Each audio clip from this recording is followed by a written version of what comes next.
bago magsimula ang SONA ng Pangulo, bubuksan muna ang joint session ng Kamara at ng Senado. Ito yung kanilang 19th joint session.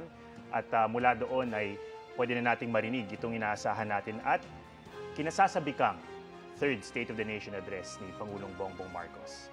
So nakikita po natin ngayon sa ating mga screens, andyan po si Senate President Chis Escudero and of course si House Speaker Martin Romualdez, kasama ng iba pang mga opisyal ng both Senate and Congress. And this will of course be yung unang pagkakataon na si Senator Chis Escudero will be attending as Senate President. So syempre nung nakaraan ay hindi pa siya naitatalaga bilang bagong Senate President.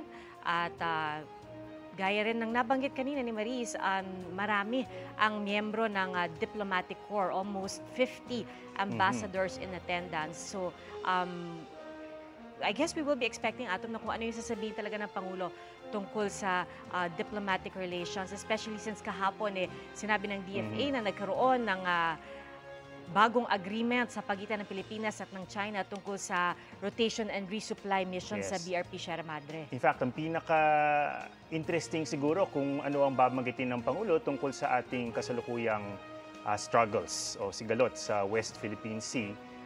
Nitong nakaraang mga buwan, naging sunod-sunod itong nakita nating pagtatagpo at banggaan ng mga puwersa ng Pilipinas at ng China Coast Guard. Last year, Pia, kahit na binanggit ni President Bongbong Marcos na ipagtatanggol ng Pilipinas ang kanyang mga karapatan, hindi niya directly inaddress yung issue sa West Philippine Sea.